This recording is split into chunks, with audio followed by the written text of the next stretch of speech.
በሆነ ጊዜ ማርጀት በሆነ ጊዜ መድከም ቢኖርም ቀይ ባህርና ኢትዮጵያ ለዘላለሙ ተነጣጥለው መኖር አይችሉም።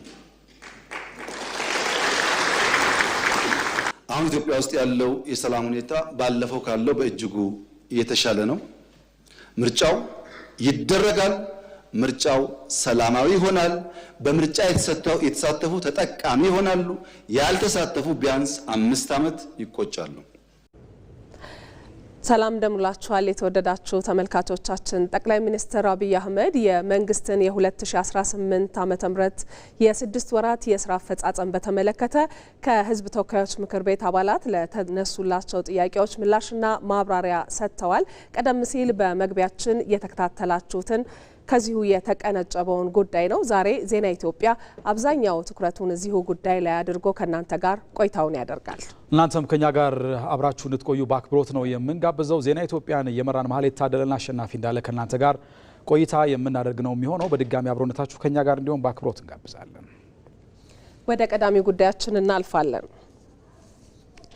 በኢትዮጵያ ግብርና ላይ በተሰሩ ዘርፈ ብዙ ስራዎች ባለፉት 6 ወራት ከዓመታዊ እቅዱ 78 በመቶውን ባሳካ መልኩ 999 ሚሊዮን ኩንታል ምርት መገኘቱን ጠቅላይ ሚኒስትር አብይ አህመድ ገለጹ። ጠቅላይ ሚኒስትር አብይ አህመድ የመንግስትን የ2018 የበጀት ዓመት የ6 ወራት የስራ አፈጻጸም በተመለከተ ከህዝብ ተወካዮች ምክር ቤት አባላት ለተነሱላቸው ጥያቄዎች ማብራሪያ ሲሰጡ ነው ይህን ጉዳይ ያነሱት። በመላ ሀገሪቱ ተንቀሳቃሽ ላቦራቶሪዎችን እያዘጋጀን ነው ብለዋል። ይህም ምርታማነትን በእጅጉ የሚያሳድግ ስለመሆኑ ተናግረዋል። ሞላ ለማየሁ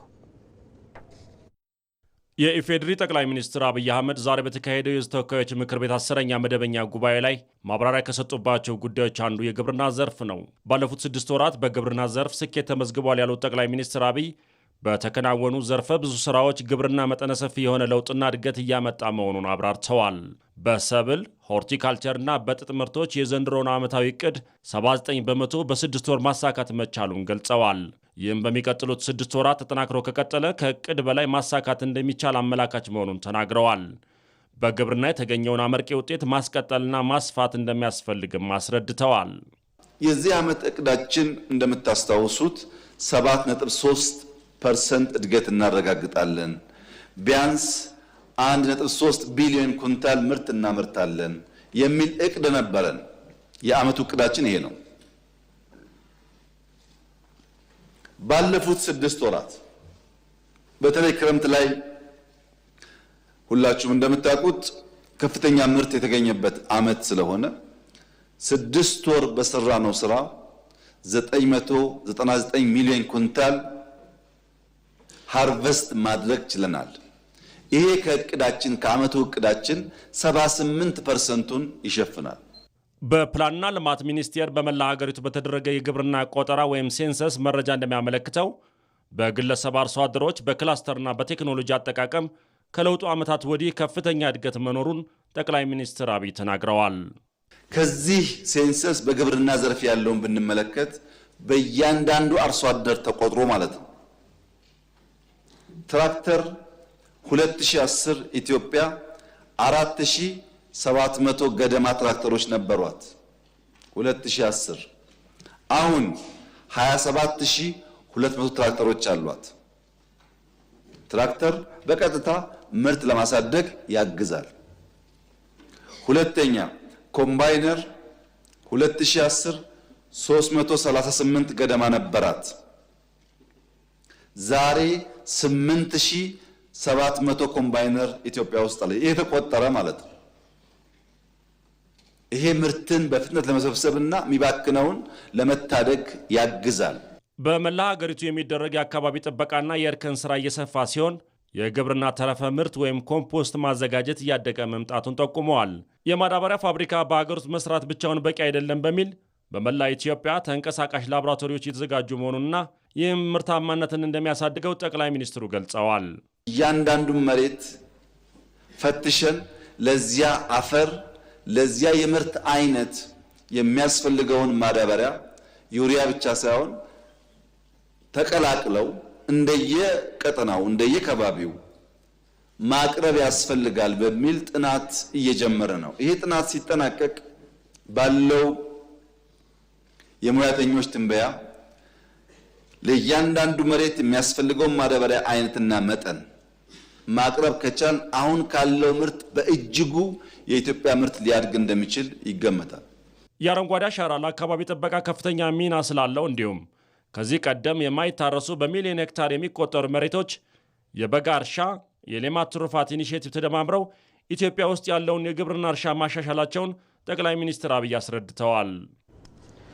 የባንዳና ባዳ ጥምረት ኢትዮጵያን ለመጉዳት ቢሞክሩም ሊያሸንፏት አይችሉም ሲሉ ጠቅላይ ሚኒስትር አብይ አህመድ ተናገሩ።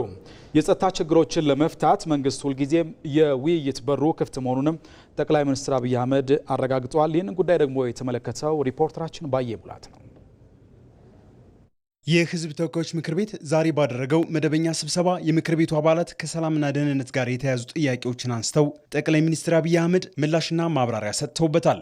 የውይይት ፖለቲካን መገንዘብ የተሳናቸው ቡድኖች የውጭ ባዳዎችን ተልዕኮ ተሸክመው ሀገራዊ ፕሮጀክቶችን ለማደናቀፍ እየሞከሩ ስለሆነ ይህን ለመቆጣጠር መንግስት ምን እየሰራ ነው የሚል ጥያቄ ከምክር ቤቱ ተነስቷል። በአንዳንድ የአማራና የኦሮሚያ አካባቢዎች የሚታዩ ግጭቶች ግን ሙሉ በሙሉ አልተወገዱም።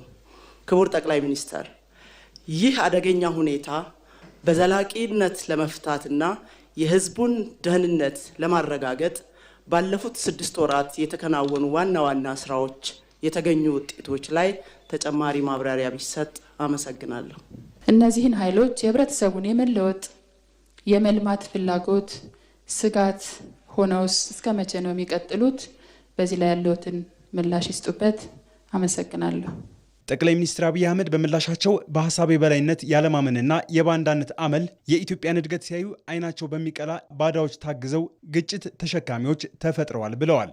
መንግስት የጸጥታ ችግሮችን ለመፍታት ሁልጊዜም የውይይት በሩ ክፍት መሆኑንም ነው የገለጹት። በውስጥ የውይይት በር ክፍት ማድረግ አለብን።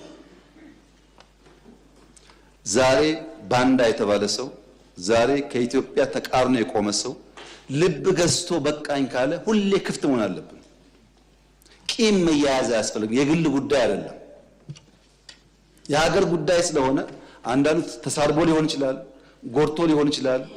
ልቤ ታድሷል፣ አእምሮዬ ተቀይሯል ካለ በራችን ክፍት መሆን አለበት። ይቅር ለማለት አላደረግንም። እኛ ይሄ ከእስር ቤት ጀምሮ ስንቱን ይተው ነው። ለምን? ኢትዮጵያ አይነተኛ ጉዳያችን ስም አይደለም፣ ጉዳያችን ስድብ አይደለም። ኢትዮጵያን የሚጠቅም እስከሆነ በይቅርታ ለማለፍ ዝግጁዎች ነን። በተከፈተው የውይይት በር በየአካባቢው በርካታ ታጣቂዎች እየተመለሱ መሆኑን ተናግረዋል። አሁንም የባንዳና ባዳ የጥፋት ጥምረት ኢትዮጵያን ማሸነፍ እንደማይችል ጠንቅቆ ሊያውቅ እንደሚገባም ጠቅላይ ሚኒስትር አብይ አህመድ አስገንዝበዋል።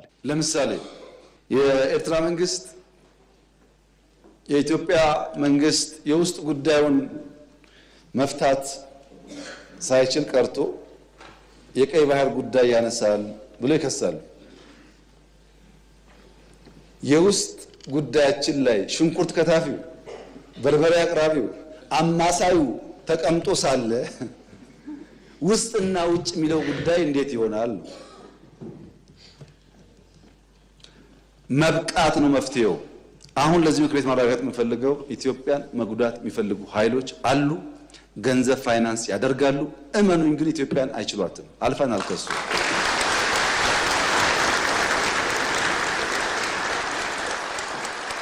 ገንዘባቸውን ያፈሳሉ፣ ይከስራሉ። እኛ እንቀጥላለን ጉዟችንን። አርቆ የማየትና ዘላቂ መፍትሄ የማይታያቸው ወገኖች የሀገር ሉዓላዊነትን አደጋ ላይ ከሚጥል የጥፋት ሽርክና ራሳቸው ሊጠብቁ እንደሚገባም ጠቅላይ ሚኒስትር አብይ አህመድ አሳስበዋል።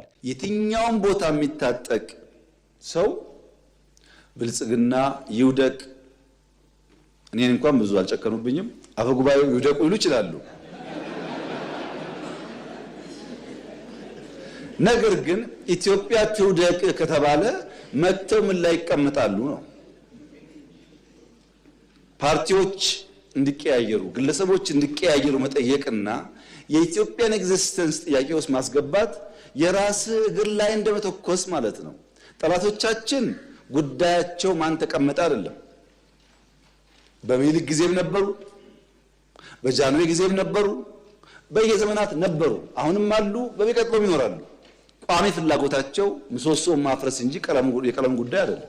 መንግስት ስለ ኢትዮጵያ ሉዓላዊነት ሲል ለችግሮች በወደ ሰፊነት መፍትሄ ለመስጠት እየሰራ መሆኑንም በማብራሪያቸው ጠቅሰዋል። ተመልካቾቻችን አሁን ደግሞ የምክር ቤቱን ውሎ ሲከታተሉ የቆዩ ባልደረቦቻችን ተጨማሪ መረጃ ወደሚሰጡባቸው ጉዳዮች ነው የምናልፈው። ምርጫን ለማካሄድ የሚያስችል አስተማማኝ ጸጥታ መኖሩን ጠቅላይ ሚኒስትር አብይ አህመድ ዛሬ ለፓርላማ አባላት በሰጡት ማብራሪያ ላይ ተናግረዋል። ከትግራይ ክልል ጋር ተያይዞ ያለውን ሁኔታ በተመለከተም ከምክር ቤት አባላት ለተነሱላቸው ጥያቄዎች ምላሽና ማብራሪያ ሰጥተዋል። እዚሁ ጉዳይ ላይ ተጨማሪ መረጃ የሚሰጠን ሪፖርተራችን ሰለሞን አበጋዝ በቀጥታ መስመራችን ላይ ይገኛል። ሰለሞን እንዴት ቆይተሃል? ጠቅላይ ሚኒስትር አብይ አህመድ በሰላም በምርጫና ወቅታዊ ሁኔታዎች ላይ ምላሽና ማብራሪያ ሲሰጡ ነበር ዛሬ ለሕዝብ ተወካዮች ምክር ቤት አባላትና ከዚህ ጋር ተያይዞ ያሉ መረጃዎችን አጋራን። መልካም ማለትና አሸናፊ እንግዲህ ጠቅላይ ሚኒስትር አብይ አህመድ በፓርላማ በነበራቸው ቆይታ ከሕዝብ ተወካዮች ምክር ቤት አባላት ከተነሱላቸው አበይት ጉዳዮች መካከል አንዱ የሰላምና የጸጥታ እንዲሁም ደግሞ የፊታችን ግንቦት 24 የሚካሄደውን ምርጫ በተመለከተ ነበር። በዋነኝነት እንግዲህ የወቅታዊ ጉዳይን ስንመለከት በትግራይ አካባቢ ላይ ያለው ነባራዊ ሁኔታ አሁናዊ ሁኔታው ምን ይመስላል የሚል ጥያቄዎች ተነስቶላቸው ነበር። ጠቅላይ ሚኒስትር አብይ አህመድም በምላሻቸው እንግዲህ ኢትዮጵያ ብዙ ፈተናዎች እያጋጠሟት እስካሁን አልፋለች። የፈረጠመ ጉልበት ያመጣች ሀገር ነች። ነገር ግን በተለይ ትግራይ አካባቢ ያለው ሁኔታ ከዚህ በፊት እንደነበረው በተለይ የፖለቲካ ከፋፋይ ሀሳቦችን የሚያራምዱ የፖለቲካ ሰዎች ያሉበት እንዲሁም ደግሞ የኢትዮጵያን መውደቅና የኢትዮጵያን ማደግ የማይፈልጉ ኃይሎች የሚንቀሳቀሱበት እንዲሁም ደግሞ በአማራና በትግራይ አካባቢ ያሉ የወሰን ይገባኛል ጥያቄዎች እንዳሉ ይታወቃሉ። እነዚያን በኃይል ለመፍታት የሚደረጉ ጥረቶች እንዳሉን ያስተዋሉት። ይሄ ነገር ግን የሚፈታው በህግና በህገ መንግስታዊ ምላሽ የሚያገኝ ጉዳይ ሆኖ ሳለ በሌላ እንቅስቃሴዎች የሚያደርጉ አሉ። እሱ ደግሞ ለጥፋት ተልዕኮ የሚውል ካልሆነ በስተቀር የትግራይ ህዝብ በዋነኝነት የልማት ጥያቄዎች አሉበት። መልማት ማደግን ይፈልጋል እንደሌሎቹ የኢትዮጵያ አካባቢዎች ሁሉ። ነገር ግን እነዚህ ኃይሎች የሚያደርጉትን እኩይ ተግባር ሊከላከል ይገባል። በተለይ ደግሞ ወደ ተዋናይነት ሊቀየር የሚገባ መሆኑን ያነሱበት ነው። ከዚያ ውጭ እንግዲህ የሰላምና የጸጥታ ሁኔታን ለማደፍረስ የሚንቀሳቀሱ ኃይሎችን እንግዲህ ኢትዮጵያ ለመመከት የማድረግ አቅሟ እያደገ መምጣቱን ከኢኮኖሚ አንጻር እያደገ መጥቷል። በሌላ በኩል ደግሞ የማድረግ አቅሟ የተቋማት ግንባቷም እየፈረጠመ መጥቷል የሚል ሀሳቦች አንስተዋል። ከዚህ አንጻር የአየር ኃይልን የሚያነሱበት ሁኔታዎች አሉ። ከዚህ ቀደም በተለይ በራሪ አካላት ወይም ደግሞ አውሮፕላኖች በጣም በቁጥር አነስተኛ ነበሩ። አሁን ግን የማድረግ አቅሙ እየጨመረ ይመጣል። ስለዚህ ኢትዮጵያን ለመንካት የሚሹ የውስጥም ባንዳ የውጭም ጠላቶች ካሉ ቆመው ሊያስቡ ይገባል የሚል ሀሳቦች አንስተዋል። ስለዚህ ነገሮች ሁሉ የሚፈቱ ጥያቄዎች የሚፈቱት በንግግር በውይይት ነው የሚል ሀሳቦች አንስተዋል። በሰላምና የጸጥታ ጉዳይ ላይ እንግዲህ ኢትዮጵያ የመጣችባቸው መንገዶች ሁሉ ከበፊት ጀምሮ ማለት ነው በታሪካችን እንደምናውቀውም ጠቅላይ ሚኒስትሩም ዛሬም እንዳነሱት እንግዲህ ሶስት ጉዳዮች አሉ። አንደኛው በንግግር ችግሮችን የመፍታት ባህላችን አለመዳበሩ፣ ከቤት ጀምሮ እስከ ሀገር ያለን ጉዳዩ በጠመንጃ ችግሮችን በውይይት የመፍታት ባህልን ላለመምጣት ጠመንጃን ማንሳት እንደ አንድ ችግር ያነሱበት ሁኔታዎች ነበሩ። ሌላ እንግዲህ የኢትዮጵያ ባንዳዎች በቅጥረኞች እንደመኖራቸው ትልልቅ ገድሎችም ላይ እንግዲህ ከጥንት ከአድዋ ጀምሮ እስካሁን ድረስ ያለ ጉዳይ ነው። ሶስተኛ ደግሞ የውጭ ጠላቶች አሰፍስፏል የኢትዮጵያ ማደግና መልማት የማይፈልጉ እነዚህን እንግዲህ ለመመከት ጥረቶች እንደ ሀገር የሚደረግበት ነው። አቅማችን አድጓል የሚል ሀሳቦች አላቸው። በተለይ ደግሞ የውስጥ ኃይሎችን ቁስል ለማከም ሳይሆን በአጠቃላይ ግን የኢትዮጵያ ምሰሶ ለመናድ የሚሞክሩ ኃይሎችን የማድረግ አቅማችን አለና ማሸነፍ እንችላለን የሚል ሀሳቦች ተነስቷል። እንግዲህ ጸጥታና አጠቃላይ የደህንነት ስጋቶች አሁን ላይ እዚህም እዚያም ቢኖሩ እነሱን በመፍታት ረገድ ግን አስተማማኝ ሰላም እየተገነባ እንደሆነ ጠቅላይ ሚኒስትሩ አብራርቷል። በሌላ በኩል እንግዲህ ምርጫ 2018 7ኛው ዙር ምርጫ ይደረጋል ግንቦት 24 ላይ ከምክር ቤት አባላትም የተነሱ ጥያቄዎች አሉ። በዋነኝነት ስጋቶች የሉም ወይ እንዴት ነው ማካሄድ የሚችለው የሚል ሀሳቦች ተነስተው ነበር። በዚያ ረገድ እንግዲህ ከ88 ሺህ በላይ የሚሆኑ ባለሙያዎች ተቀጥረው ከግብርና ሌሎች በየአካባቢዎች በቀበሌዎች ላይ ጥናት ሲያደርጉ ነበር። በሱ ጥናት መሰረት እንግዲህ ስጋት ያን ያክል የለም። በተለይ ደግሞ 2013 6ኛው ዙር ሀገር አቀፍ ምርጫ ላይ የተካሄደውን የተሻለ ሰላማዊ ፍትሃዊና አካታች በሆነ መንገድ ሁሉም የተፎካካሪ ፖለቲካ ፓርቲዎች የድርሻቸውን የሚወጡበት ህብረተሰቡ ደግሞ በዚህ ምርጫ ላይ ሰላማዊ እንቅስቃሴ የሚያደርግበትን መንግስት ይሰራል አበክሮ እያከናወነ ነው የሚለው። የጸጥታ ስጋት ግን ምርጫውን ከማካሄድ የማይገድበን ነው የሚል ሀሳቦች አንስተዋል። አጠቃላይ እንግዲህ በወቅታዊ ሁኔታዎች ላይ ጠቅላይ ሚኒስትሩ ማብራሪያ ሲሰጡ ኢትዮጵያ ፈርጥማለች፣ ኢትዮጵያን የሚገዳደሩ የኢትዮጵያ ማደግ መልማትን የማይፈልጉ ኃይሎች አሉ። ይሄ ግን መቼም ቢሆን አይሳካላቸውም። ኢትዮጵያውያን ከዚህ በፊት ተባብረው ትላልቅ ገድሎችን እንደፈጸሙ ሁሉ አሁን ደግሞ የመንግስት አቅምና አቋምም ጠንካራ በመሆኑ ሴራ የሚሸርቡ ታሪካዊ ጠላቶችም ውስጥ ባንዳዎችን የመመከት አቅማችንን አጠናክረን እንቀጥላለን ብለዋል። መሀሌትና አሸናፊ እናመሰግናለን። ሰለሞን ለመረጃው መልካም ቀን ይሆንልህ። ክቡራትና ክቡራን ተመልካቾቻችን እየተከታተላችሁ የምትገኙት ከኢትዮጵያ ቴሌቪዥን በቀጥታ ስርጭት ወደ እናንተ እየደረሰ የሚገኘውን ዜና ኢትዮጵያ ከመላው ኢትዮጵያ ነው። በዛሬው የዜና ኢትዮጵያ ቆይታችን ደግሞ ትኩረት ያደረግነው ጠቅላይ ሚኒስትር አብይ አህመድ የ2018 የ6 ወራት የስራ አፈጻጸምን በተመለከተ ከህዝብ ተወካዮች ምክር ቤት አባላት ለተነሱላቸው ጥያቄዎች የሰጡትን ምላሽና ማብራሪያ የተመለከተ ነው የሚሆነው። እዛው ላይ ቆይታ እናደርጋለን። ጠቅላይ ሚኒስትር አብይ አህመድ ኢትዮጵያና ቀይ ባህር ለዘላለም ተነጣጥለው መኖር የማይችሉ ናቸው ሲሉ ተናገሩ። ኢትዮጵያ ከቀጠናው ሀገራት ጋርም በትብብር ለጋራ ልማት እንደምትሰራ አረጋግጠዋል። በዚህ ጉዳይ ላይ ተጨማሪ መረጃዎችን ልታደርሰን ደግሞ ሪፖርተራችን ሮዛ መኮንን በቀጥታ መስመራችን ላይ ነው የምትገኘው። ሮዛ እንደምን ቆይተሻል? ጠቅላይ ሚኒስትሩ በተለይ ከቀይ ባህር ጋር አያይዘው የኢትዮጵያ የህልውና ጉዳይ እንደሆነ ይታወቃል። ከዚህ ጋር ያነሷቸው ሀሳቦች አንድምታ እንዴት ይገለጻል የሚለውን ጠቅላላ አድርገሽ አድርሽ። አመሰግናለሁ አሸናፊ። ቀደም ሲል እንዳልከው እንግዲህ የተወካዮች ምክር ቤት አባላት ለኢፌዴሪ ጠቅላይ ሚኒስትር ዶክተር አብይ አህመድ የ6 ወር አፈጻጸሙ ላይ ትኩረት ያደረጉ ጥያቄዎች አንስተውላቸዋል። ከአነሷቸው ጉዳዮች አንዱም ከዚሁ ከብሔራዊ ጥቅም ጉዳይ ጋር የሚገናኝ እንዲሁም በዲፕሎማሲው መስክ ከሀገራት ጋር እየተሰሩ ያሉ ስራዎች ምን ገጽታ አላቸው የሚለውን የዳሰሱ አይነት ጥያቄዎች እንደዚሁ የተነሱበት ነበረ።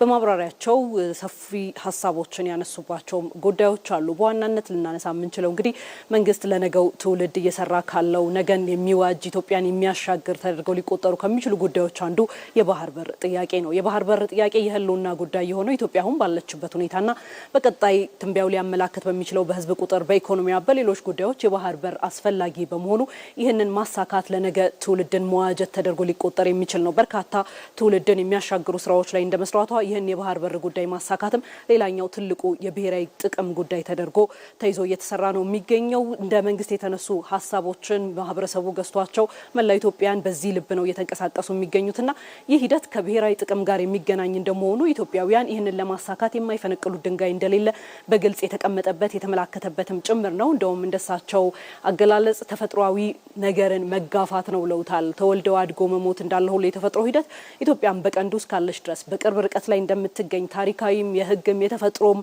አካል እንደመሆኗ የቀይ ባህርና የባህር በር ጉዳይ ተገለላ እና ባዳ ሆና ልትቀመጥ የምትችልበት ምንም አይነት አመክንዮዎች ሊኖሩ አይችሉም የሚለው ሀሳብ በደንብ በምክር ቤቱ ሪፖርታቸው የተንጸባረቀበት ነው። ይህ ሲሆን ግን የሚሄዱ ወይም ደግሞ ይህንን ለማሳካት የሚደረጉ እንቅስቃሴዎች በሙሉ በደንብ በውይይት በጋራ ተጠቃሚነት ላይ ሰጥቶ በመቀበል መርህ ላይ ትኩረት ያደረጉ ስለመሆናቸው በደንብ ያመላከቱበት ነው።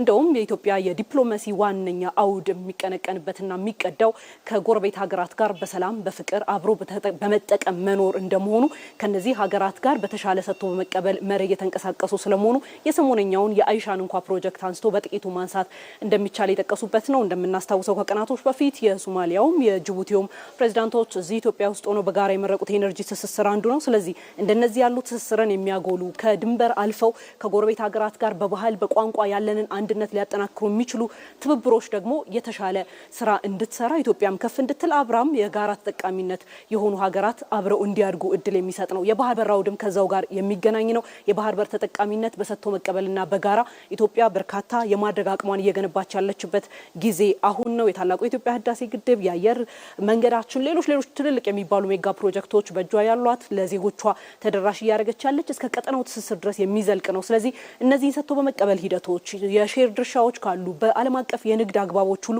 ሊከወኑ የሚችሉባቸው አማራጮች ስለመኖራቸው እንደዚሁ ያነሱበት ሂደት አለ። ከዛም ባሻገር ብዙ አይነት አማራጮች እንዳሉና በጠረጴዛ ዙሪያ ሊፈቱ የሚችሉ ጉዳዮች የበለጠ ቦታ እንዳላቸው አንስተዋል። ነገር ግን የብሔራዊ ጥቅምን ማስከበር ለሌሎች ሀገራት ምሳሌ ሆኖ እንደምንመለከተው ማንም ሀገር ብሔራዊ ጥቅሙ እስከተነካበት ድረስ የትኛውም ርቀት ድረስ ሄዶ ብሔራዊ ጥቅሙን እንደሚያስከብር ሁሉ ኢትዮጵያ የምትሄድባቸው ርቀቶች ያንን ያመላከተ ከዓለም እውነታ የወጣ አለመሆኑን በደንብ ያስገነዘቡበት ሂደትም አለ። ስለዚህ ኢትዮጵያ በብዙ መልኩ ለምሳሌ እንደ አሰብን አንስተዋል፣ እንደ ምሳሌ ጠቅሰዋል። በአሰብ ኢትዮጵያ የነበረው መንግስት በወቅቱ በርካታ ነገሮችን ትልልቅ ፕሮጀክቶች የተገነቡበት አካባቢ ነው አሰብ። ይህንን አካባቢ ታዲያ በኢትዮ ኤርትራ ሰላም ዙሪያ ላይ ግለሰቦች መጥተው ከዛ በኋላ ኢትዮጵያ በህግ አግባብ እንዳገኙት ሁሉ መብታቸውንና የራሳቸውን ወረት ኢትዮጵያም የራሷን ወረት ልታገኝበት አትችም የሚባል ምንም አይነት አመክንዮ እንደሌለና ኢትዮጵያ ልታገኝ የሚችልባቸው እድሎች ሰፊ መሆናቸውን አንስተዋል። ነገር ግን አሁንም በትብብር ማዕቀፍ በአንድነት በጋራ መሆን እንደሚጠበቅበት ያነሱበት አግባብ አለ። ኢትዮጵያ ሁሌም ትኩረት አድርጋ ጎረቤቶቿ ጋር በዲፕሎማሲያዊ ግንኙነት እያጠናከረች በቀጠናው ልትተሳሰርባቸው የምትችላቸውን መንገዶች ሁሉ እያበረታችና እያጎለበተች ከጎረቤት ሀገራት ጋር በሰላምና በፍቅር መኖርን ግን እንደ መጀመሪያ አማራጭ አድርጋ የባህር በር የህልውና ጉዳይ መሆኑንና የተፈጥሮ ጉዳይ መሆኗን ግን ከማንም በላይ አስረግጣ ብሔራዊ ጥቅሟ ሊከበር የሚችልባቸውን አውዶች ሁሉ ተጠቅማ ግን ያንን ማሳካት እንደሚገባትና ለዛም እየተሰራ ስለመሆኑ በሪፖርታቸው ያነሱበት አግባብ አለ ማለት ነው። አሸናፊ ሮዛ ለመረጃዎች እናመሰግናለን። ጥሩ ቀን ይሆናልሽ። እንቀጥላለን ተመልካቾች። ወደ ሌሎች ዘገባዎቻችን ደግሞ እናልፋለን። አባቶቻችን የኢትዮጵያ አየር መንገድን ለዓለም ኩራት አድርገው እንደገነቡት ሁሉ የአሁኑ ትውልድ ደግሞ በቴክኖሎጂና በአርቲፊሻል ኢንተለጀንስ አዲስ የታሪክ ምዕራፍ እየጻፈ ነው ሲሉ ጠቅላይ ሚኒስትር አብይ አህመድ ተናገሩ። የቴክኖሎጂ ማዕከላት ግንባታ ለኢትዮጵያ ልጆች ብሩህ ተስፋ ይዞ እንደሚመጣም ጠቅላይ ሚኒስትሩ አስታውቀዋል። ወይንሸት ደጀኔ ኢትዮጵያ ባለፉት ዓመታት ትኩረት ካደረገችባቸው የግብርና፣ ማዕድን፣ ቱሪዝምና ኢንዱስትሪ ዘርፎች በተጨማሪ አሁን ላይ ቴክኖሎጂን እንደ አንድ የእድገት ምሰሶ ወስዳ እየሰራች ትገኛለች። ጠቅላይ ሚኒስትር አብይ አህመድ ዛሬ በፓርላማ ተገኝተው እንደገለጹት ይህ ውሳኔ የሀገሪቱን የወደፊት ዕጣ ፈንታ የሚወስን ስትራቴጂካዊ እርምጃ ነው ብለዋል። ሁላችሁም እንደምታስታውሱት የዛሬ 5-6 ዓመት ገደማ ኢትዮጵያ የኤአይ ኢንስቲትዩት ስታቋቁም አንድም አፍሪካ ሀገር በተቋም ደረጃ ኤአይ የፈጠረ አልነበረም። በሌላውም ዓለም ቢሆን በፕራይቬት ሴክተር ከሚነገረው ውጭ የመንግስታት ዋነኛ አጀንዳ አልነበረም። አሁን እንደሚነገረው አይደለም። ከዚህ ቀደም እንዳነሳሁት ምናልባት ከጥቂት ወራት 6-7 ወራት በኋላ የሚደርሰው ዩኒቨርሲቲ የኤአይ ዩኒቨርሲቲ ከዓለም ሁለተኛው ነው። በዓለም ላይ እስካሁን አንድ ብቻ ነው ኤአይ ዩኒቨርሲቲ ያለው። ባለፉት ዓመት ተኩል ገደማ ጀምሮ የግንባታ ስራው ሲሰራ ቆይቶ በመጠናቀቅ ላይ ያለን ዩኒቨርሲቲው በሚቀጥሉ 6-7 ማክሲማም 1 ዓመት ውስጥ ስራ ይጀምራል። ጠቅላይ ሚኒስትሩ በንግግራቸው የቴክኖሎጂ ተቋማትን ግንባታ ከታሪካዊ የኢትዮጵያ አየር መንገድ መስራቾች ራዕይ ጋር አነጻጽረውታል። አባቶቻችን አየር መንገድን ገንብተው ለዓለም ኩራት እንዳደረጉት ሁሉ አሁን እየተገነቡ ያሉ የቴክኖሎጂ ዩኒቨርሲቲዎችና ማዕከላትም ለኢትዮጵያ ልጆች ብሩህ የወደፊት እድልን ይዘው እንደሚመጡ ተናግረዋል። ኢትዮጵያን ኤርላይንስ አባቶቻችን በጊዜው በልኩ መስርተው ዛሬ ከአፍሪካ አንደኛ እንደሆነው ልክ የኢትዮጵያን ኤርፎርስ አባቶቻችን በጊዜው በልኩ መስርተውት ዛሬ በአፍሪካ ውስጥ ቀዳሚ ኤርፎርስ ከሚባሉት አንዱ እንደሆነ ሁሉ ነገም የኛ የኤአይ ዩኒቨርሲቲና ተቋም በአፍሪካ ውስጥ ስመጥር መሆን እንዲችል የተስተካከለ መሰረት ይዞ እንዲነሳ በሪፎርም ውስጥ አንደኛ ቁልፍ ጉዳይ አድርገን ስንሰራ ቆይተናል። ብዙ ውጤት አግኝተንበታል። ከዚህ በላይ ደግሞ ለልጆቻችን ውጤታማ ዘመን ይፈጥርላቸዋል። ኢትዮጵያ በቴክኖሎጂ ዘርፍ ያላትን ቆራጥነት ከሚያሳዩ ስራዎች መካከል የ5 ሚሊዮን ኮደሮች ተነሳሽነት በግንባር ቀደምትነት ይጠቀሳል። ይህም ኢትዮጵያ በዲጂታሉ ዓለም ተወዳዳሪ ሆና ከዓለም ጋር እኩል እንድትራመድ የሚያስችላት መሆኑንም ገልጸዋል። 5 ሚሊዮን ኮደርስ የሚለው ኢኒሼቲቭ አሁን 3 ሚሊዮን ገደማ ደርሷል። እንዴት የተከበረ ምክር ቤት የሚያየው 3 ሚሊዮን ኮደርስ ኢትዮጵያ ኢኒሼቲቭ ጀምራ ማዘጋጀቷ የብዙ የአፍሪካ ሀገር ፖፑሌሽን ማለት ነው። በዚህ ዓመት ምናልባት በሚቀጥለው ዓመት 5 ሚሊዮን ከደረስን በጣም ትልቅ ፖፑሌሽን ቴክኖሎጂ የሚጠቀም የተወሰነ አፕሊኬሽን የሚሰራ ፈጠርን ማለት ነው። ስኪልና እንደዚህ ያሉ ኢኒሼቲቮች ትውልድ ላይ በቅጡ ከተሰሩ ነገ ባለው ውድድር ውስጥ ኢትዮጵያ ተገቢ ቦታዋን ትይዛለች ተብሎ ይታሰባል። መንግስት ዘርፉን የኢኮኖሚ ሞተር በማድረግ ወጣቶች በስራ ፈጠራና በዲጂታል ክህሎት ሀገራቸውን እንዲያሳድጉ ትልቅ ትኩረት ሰጥቶ እየሰራ መሆኑንም በዕለቱ ማብራሪያ ተመላክቷል። የለውጡ መንግስት ወደ ስልጣን ከመጣ ወዲህ የተገበራቸው የኢኮኖሚ ማሻሻያ ተግባራት ዘርፈ ብዙ ውጤት ማምጣት ማስቻላቸውን ጠቅላይ ሚኒስትር አብይ አህመድ ተናግረዋል። ማሻሻያዎቹ ግብርናን ጨምሮ ባሉ ዘርፎች ላይ እድገት እንዲመጣም መሰረት መሆናቸውን እንዲሁ አብራርተዋል። ይህንኑ ጉዳይ በተመለከተ ደግሞ ተጨማሪ አሃዛዊ መረጃዎች አሉን ተመልካቾቻችን። ባልደረባይ አሸናፊ እንዳለ ያቀርባቸዋል። መቀጠል ትችላለህ አሸናፊ። አመሰግናለሁ ማህሌት። ጠቅላይ ሚኒስትር አብይ አህመድ በዛሬው ማብራሪያቸው ትኩረት ካደረጉባቸው ጉዳዮች መካከል የኢኮኖሚ ሪፎርሙ ላይ የተደረገውን እና የመጣውን ለውጥ ትኩረት ያደረጉ ሀሳቦችን ሲሰነዝሩ ነበር። እንደሚታወቀው ለአንድ ሀገር ትልቅ ድርሻ የሚወስደው ኢኮኖሚው ላይ ነው። ኢኮኖሚው ላይ የሚመጣው ለውጥ ነው ትልቁን ድርሻ ወስዶ አጠቃላይ በሀገር እድገት ውስጥ ትልቅ ነገር የሚያመጣውና እዛ ላይ የተነሱ መሰረታዊ ነጥቦችን እናንሳ እስኪ። ጠቅላይ ሚኒስትር አብይ አህመድ ካነሷቸው መሰረታዊ የማሻሻያ አበይት ዓላማዎች መካከል 3 ነጥቦችን ሲያነሱ ነበር። ቅድሚያ የተደረገው የማክሮ ኢኮኖሚ ስብራትን ማከም ላይ እሱን ማድረቅ ላይ ትኩረት ተደርጎ ነበረ። ሁሌም እንደሚታወቀው ትልቅ ነገር ከመደረጉ ወይም የመፍትሄ አማራጮች ከመቀመጣቸው በፊት ከዚህ ቀደም የነበሩ ችግሮች ምንድናቸው የሚለውን ነገር ማሰብ ላይ ከዛ በኋላ ደግሞ የመፍትሄ አማራጮችን እሱን ላይ ማድረግ ላይ ትኩረት መደረጉን አንስተዋል። ስለዚህ የማክሮ ኢኮኖሚ ስብራቶቻችን ምንድናቸው የሚለው በአግባቡ ተለይተው እነሱን የሚያርቁ መፍትሄዎች ተወስደዋል ብለዋል። ሌላኛው ደግሞ ብዝሃ ዘርፍ ኢኮኖሚን ማረጋገጥ ነው። እንደሚታወቀው ኢትዮጵያ ለበርካታ ጊዜያት የግብርና መር ኢኮኖሚን ስትጠቀም እንደነበር ይታወቃል። ነገር ግን ይሄኛው ደግሞ ለትውልድ መሻገር የማይችልና በግብርና ላይ ብቻ የተንጠለጠለ ኢኮኖሚ መገንባት ዘመኑን የሚዋጅ አሰራር አለመሆኑን አንስተዋል። ስለዚህ ዘርፈ ብዙ የሆነ የኢኮኖሚ በብዝሃ ዘርፍ ኢኮኖሚ ላይ ትኩረት መደረጉንና እነዚህም የተለያዩ ውጤቶች እንዲመጡ ምክንያት መሆናቸውን አንስተዋል። ሌላኛው መሰረታዊው የዕዳ ቀንበርን ማቅለል ነው። ኢትዮጵያውያን እንደሚረዱት እንደሚገነዘቡት በተለይ ከለውጡ በፊት ይደረጉ የነበሩ በርካታ የኮሜርሻል ሎኖች ነበሩ። እነዚህ የንግድ ብድሮች ደግሞ ከመደበኛ ብድሮች ከፍተኛ የሆነ ወለድ ይደረግባቸው የነበሩ ናቸው። ኢትዮጵያውያን አንደኛ ብድሩ ከመደረጉ በፊት ለብድሩ ዓላማ ይቀርቡ የነበሩት የተለያዩ ፕሮጀክቶችን እንገነባለን በሚል እሳቤ ነበር። ነገር ግን ፕሮጀክቶቹም አልተገነቡም። ኢትዮጵያውያንን ደግሞ የብድር አዘቅት ውስጥ እንዲዘፈቁ አድርጓቸዋል። ስለዚህ እነዚህ ችግሮች ማቅለል ላይ መሰረታዊ የነበሩ ስራዎች ተሰርተዋል። በእነዚህ 3 ማዕቀፎች ውስጥ የተሰሩ ስራዎች ደግሞ ኢትዮጵያ የእድገቷ ዋነኛ ምክንያት ሆነው የተለያዩ እድገቶች እንዲመዘግቡ ማድረጋቸውን አንስተዋል። በተለይ ከዚህ ከዕዳ ቀንበር ማቅለል ጋር በተያያዘ የኢትዮጵያ መንግስት የመደመር መንግስት ውጤታማ የሚባል ስራ መስራቱን ጠቅላይ ሚኒስትር አብይ አህመድ ለሕዝብ ተወካዮች ምክር ቤት አባላት ባብራሩበት ወቅት አንስተዋል። እስኪ እሱን ማብራሪያቸውን ተከታትለን እንመለሳለን። ከዕዳ ጋር ተያይዞ ለተነሳው ጥያቄ የተከበረው ምክር ቤት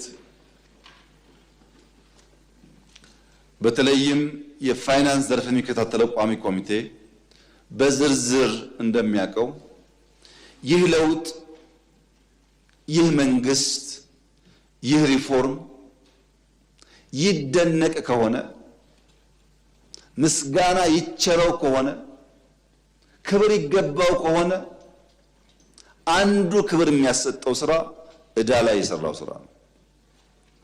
እኛ ስንመጣ እኮ ለኢትዮጵያ አታበድሩ፣ ብድር ወስዳ ለመክፈል የሚያስችል ብቃት የላትም፣ ቀይ ናት የሚል ስያሜ የተሰጠበት ዋናው ምክንያት ካገኘነው ሁሉ ተቋምም መንግስትም ኮመርሻል ሎን እየሰበሰበ ስራው አይሰራም፣ ፕሮጀክት ማስፈጸም አንችልም፣ መቆጣጠር አንችልም፣ ኮራፕሽን በዛው ልክ ነው። በዚያ ምክንያት ከፍተኛ ችግር ነበር። ከለውጡ በኋላ እስከ ዛሬ ድረስ ላለፉት 7+ ዓመታት $1 ኮመርሻል ሎን ኢትዮጵያ አልተበደረችም። $1። ይህ ከፍተኛ ምስጋና የሚገባው ጠንካራ የፖሊሲ አቅጣጫ ነው። በርካታ ደሃ ሀገራትን ወደ ኋላ ካስቀራቸው ነገሮች አንዱ በተለይ ባልተገባ ሁኔታ የንግድ ብድሮችን መውሰድ ነው። ይህ ደግሞ በተለይ ምን አይነት ችግሮችን ፈጥሮ እንደነበረ የኢትዮጵያን የኋላ ታሪክን መለስ ብሎ ማየት ይቻላል።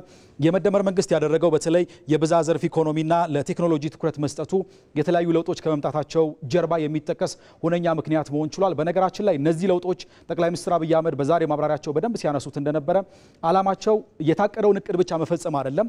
ማወዳደር የሚፈልጉ ወይም ደግሞ የኢትዮጵያን የለውጥ ሂደት መገምገም የሚፈልጉ ሰዎችም ማድረግ ያለባቸው የኢትዮጵያን ከምታስበው መዳረሻ ጋር ነው እንጂ አሁን ካለው ውጤት ጋር ብቻ እንዳልሆነ አንስተዋል። በነገራችን ላይ ከ1950ዎቹ በኋላ የጠቅላይ ሚኒስትር አብይ አህመድ ሲያነሱ እንደነበረው አብዛኛው የኢኮኖሚ እድገት በምዕራባውያን ላይ ትኩረት ያደረገ ነበረ። ከዛ በኋላ ደግሞ ከ2000 በኋላ የተመለከትን እንደሆነ ወደ ኤዥያ ማጋደል ጀምሯል። አሁን ደግሞ ጊዜው የአፍሪካ መሆኑንና በዚህም ሂደት ውስጥ ደግሞ ኢትዮጵያ በቀዳሚነት ከሚጠቀሱ ሀገራት ተርታ የሚያስመድቧትን ስራዎች መስራቷን ያነሱት። ሌላው የኤአይ ዩኒቨርሲቲ መገንባትም ከዚህ የለውጥ ጉዞ ውስጥ በዋነኛነት ከተነሱት ውስጥ ነው። እንደሚታወቀው በዓለም ላይ አንድ ነው ትልቅ የኤአይ ዩኒቨርሲቲ ያለው ኢትዮጵያ ሁለተኛውን ትልቁን የኤአይ ዩኒቨርሲቲ ነው እየገነባች የምትገኘው እሱም በራሱ በተለይ ከከተሜነት መስፋፋት ጋር የሚመጣውን ነገር ለመመለስ የሚያስችሉ ዘርፈ ብዙ ውጤቶችን ያመጣል ተብሎ የሚጠበቅ ነው። ኢትዮጵያ አጠቃላይ የምታከናውናቸው ነገሮች በዩኒቨርሲቲዎች ውስጥ የምትሰራቸው ስራዎች እንደተጠበቁ ሆኖ ደግሞ የመደመር መንግስት በተለይ ባለፉት ዓመታት ላይ ትኩረት አድርጎ እየሰራ ያለው ከህፃናት ጀምሮ የሚሰሩ ስራዎች ላይ ትኩረት ማድረጉን አንስተዋል። ለዚህ ደግሞ ከ34 ሺህ በላይ መዋለ ህፃናት መገንባታቸውን አንስተዋል። ይህ ማለት ህፃናት በአቅራቢያቸው የመዋለ ህፃናት ትምህርትን እንዲማሩ ማስቻሉንና በዚህም ደግሞ በተለይ ከ4 ሚሊዮን በላይ ህፃናት ተጠቃሚ መሆን መቻላቸውን አንስተዋል። ከዛም ባለፈ ደግሞ ቀደም ብዬ እንዳነሳሁት በተለይ የስኪል ዴቨሎፕመንት ላይ የእውቀት ተኮር የሆኑ ስራዎች ላይ መንግስት የተለያዩ ስራዎችን ሰርቷል። ለዛ ደግሞ ትልቁ ሚና ይጫወታል ተብሎ የሚጠበቀው የ5 ሚሊዮን ኮደርስ ጅማሮን ማንሳት እንችላለን። አሁን ላይ 3 ሚሊዮን ደርሷል። ይህን ደግሞ በአግባቡ በተለይ በቀጣይ 2 ዓመታት ውስጥ ደግሞ 5 ሚሊዮን ማድረስ ከተቻለ ይሄም ውጤቱን የተሻለ እንደሚሆን ያነሱበትን ነጥብ ማንሳት እንችላለን። ቀደም ብዬ እንዳነሳሁት በተለይ ጊዜው ከተሜነት የሚስፋፋበት ነው። ለዛም ነው መንግስት የግብርና መሪ ኢኮኖሚውን ወደ ዘርፈ ብዙ ኢኮኖሚ እየቀየረ የሚገኘውና በ2050 ጠቅላይ ሚኒስትር አብይ አህመድ እንዳነሱት አብዛኛው የዓለም ህዝብ ከተሜ ይሆናል ተብሎ ይጠበቃል። ይሄ ደግሞ የአኗኗር ሁኔታ አጠቃላይ የሚሰሩ ስራዎችም ከዚህ ጋር ዘመኑን የዋጁ መሆን ይጠበቅባቸዋል። ለዚህ ደግሞ የተጀመረው የኮሪደር ልማት ስራውን ማንሳት እንችላለን። ለዚህ የከተሜነት መጎልበት ትልቁን ሚና የሚወስድ ነው። እድገቱን ደግሞ ከተፈጥሮ ጋር የተስማማ ማድረግ ያስፈልጋል። የሚሰሩ ስራዎች ዘመኑን መዋጀት አለባቸው። ዘመኑን ከዋጁ የሚፈጠረው ውጤት እንዳለ የተሻለ መሆን ይችላል። ከዓለም ጋር ተወዳዳሪ የሆነ ኢኮኖሚ መገንባት የሚቻልበት እንደሆነ አንስተዋል። ቀጣዩን የተመለከትን እንደሆነ ደግሞ ከዚህ ባለፈ ጠቅላይ ሚኒስትር አብይ አህመድ ሲያነሷቸው የነበሩት በዝርዝር ዘርፎቹን ስንመለከታቸው ኢትዮጵያ ለቁጥሩ ብቻ ሳይሆን በቁጥር የሚገለጸው ብቻ ሳይሆን ከዛ የዘለለ ውጤትን ማስመዝገብ ላይ ትኩረት አድርጋ ሰርታ ነበረ። እንደሚታወቀው ኢትዮጵያ በዚህ ዓመት አስመዘግባለሁ ብላ ለሕዝብ ተወካዮች ምክር ቤት አቅርባ የነበረው የ9.2 በመቶ እድገት ነበር። ነገር ግን የ6 ወራት አፈጻጸምን የተመለከትን እንደሆነ ይህ ውጤት እንደሚሻገርና ከዚህ ማላቅ እንደሚቻል ማሳየቱንና ይህንንም ዛሬ ጠቅላይ ሚኒስትር አብይ አህመድ ለሕዝብ ተወካዮች ምክር ቤት አባላት ሲያብራሩ ኢትዮጵያ ለ10.2 በመቶ እድገት ለማስመዝገብ እየሰራች እንደሆነ ነው። አንዳንድ ጊዜ ከእቅድ በላይ ማሻገር እንደሚቻልም ያነሱበትን እናነሳለን። በነገራችን ላይ ከዚህ ቀደም የአይኤምኤፍ ትንበያዎች ለአገራት እድገት ትልቁን ሚና ይወስዳል። ኢትዮጵያ ከዚህ ቀደም አድግበታለሁ ብላ ታስቀምጠው የነበረው የእድገት ቁጥር ፈጽሞ ከአይኤምኤፍ ጋር የሚቀራረብ አልነበረም። ከፍተኛ የሆነ የቁጥር ልዩነት ነበራቸው። ኢትዮጵያ ግን ከለውጡ ማግስት ወዲህ የምታመጣቸው የእድገት ቁጥሮች አይኤምኤፍ ከሚያወጣው ትንበያ ጋር የተመሳሰለና የተቀራረበ መሆኑ በሌሎችም ምስክርነት የሚሰጠው መሆኑን አንድ ማሳያ አንስተዋል። ግብርናውን በዝርዝር የተመለከትን እንደሆነ 7.3 በመቶ እድገት ማምጣት የቻለ ነው። ይሄኛውም ከታቀደው እቅድ በላይ ማሻገር የተቻለበት ሆኖ እናገኘዋለን። ኢንዱስትሪ የኃይል አጠቃቀምም እንዲሁ መጨመሩን አንስተዋል። የኃይል አጠቃቀም በጨመረ ቁጥር ደግሞ ምን ያክል አዳዲስ ኢንዱስትሪዎች እየተስፋፉ መሆናቸውን አመላካች ነው። የኢትዮጵያ ታምርት እንቅስቃሴ ለዚህ ትልቁን ሚና መውሰዱን አንስተዋል። አጠቃላይ በኢትዮጵያ ውስጥ ያሉ ኢንዱስትሪዎች የሚሰሯቸው ስራዎች ደግሞ የሚገመገሙና ምን ያክል እንደሆኑ በአግባቡ የሚለዩበት መንገድም አጠቃላይ ለለውጡ ለእድገቱ ትልቅ አስተዋጽኦ እንዳለው አንስተዋል። የማዕድን ዘርፍ በተለይ ከቅርብ ዓመታት ወዲህ በከፍተኛ ሁኔታ ቁጥራቸው ከጨመሩ ዘርፎች ውስጥና እድገታቸውም ከተረጋገጠባቸው ዘርፎች ውስጥ አንዱ መሆኑ ይነሳል። የአገልግሎት ዘርፍ፣ የቱሪዝም ዘርፍ እድገትንም በተመሳሳይ ማግኘት እንችላለን። አጠቃላይ እነዚህ የመጡ ስኬቶች መመስገን ያለባቸውና በእርግጥም ዋጋ ሊሰጣቸው የሚገባ ናቸው። እነዚህን ውጤቶች መካድ ደግሞ ንፉግነት ካልሆነ በስተቀር የሚታዩ ለውጦች መመዝገብ መቻሉን የሚያረጋግጡ ናቸው ብለዋል ጠቅላይ ሚኒስትር አብይ አህመድ። ከዚህ ጋር ተያይዞ እስኪ የተናገሩትን ንግግር ደግሞ ተከታትለን እንመለስ። የኛ የኢኮኖሚክ ሪፎርም እውነት ለመናገር ተቃዋሚ ደጋፊ ሳይባል እውነት ለመናገር በኢትዮጵያ ታሪክ አመርቂ የሚባል የኢኮኖሚ ውጤት የመጣበት ዘመን ነው። ይህንን እውነት ብዙ ሊከሰሱ የሚችሉ ደካማ ጎኖች ስላሉ እውነትን በመካድ ሳይሆን እውነትን ባለመቀበል ሳይሆን እውነት ተቀብለን የጎደሉትን በመጠቆም አብረን ብንሰራ የሚሻል ይመስለኛል። አሁን ያለው የኢትዮጵያ ኢኮኖሚክ እድገት በማንም አይን በማንም መመዘኛ ምንም የሚያከራክር ሁኔታ ውስጥ ያለ አይደለም። ስለዚህ ጠቅላይ ሚኒስትር አብይ አህመድ ደጋግመው እንደሚገልጹት እነዚህ ስራዎች የኢትዮጵያን መጻኢ እድገትና ብልጽግና የሚያረጋግጡ ናቸው። ስለዚህ በቀጣዩ 6 ወራት ደግሞ አሁን የመጡትን ውጤቶች የበለጠ ማጠናከር እንደሚያስፈልግና ለዚህ መትጋት እንደሚያስፈልግ ነው ሀሳባቸውን የተናገሩት። ማለት መረጃዎቹ እነዚህ ናቸው። እናመሰግናለን አሸናፊ። ተመልካቾቻችን ዘገባዎቻችን አሁንም ይቀጥላሉ። ሰባተኛው ጠቅላላ ምርጫ ሰላማዊ ሆኖ እንደሚከናወን ጠቅላይ ሚኒስትር አብይ አህመድ ለሕዝብ ተወካዮች ምክር ቤት አባላት አረጋግጠዋል። ምርጫው ለሁሉም ተፎካካሪ ፓርቲዎች እኩል የሆነ እድል የሚሰጥበት እንደሆነም እንዲሁ ጠቅላይ ሚኒስትሩ ተናግረዋል። አቤል ሙልጌታ። ጠቅላይ ሚኒስትር አብይ አህመድ የመንግስትን የ2018 በጀት ዓመት የ6 ወራት የስራ አፈጻጸም ሪፖርት ለህዝብ ተወካዮች ምክር ቤት ባቀረቡበት ወቅት በሀገሪቷ ውስጥ የተገነቡት የሜጋ ፕሮጀክቶችና የኮሪደር ልማት ስራዎች ተጽዕኗቸው እየጎላ ሀገርን እየቀየረ ነው ብለዋል። በህዳሴ ላይ አንድም ብር እርዳታ አንድም ብር ብድር ኢትዮጵያ አልወሰደችም። በጀግኖች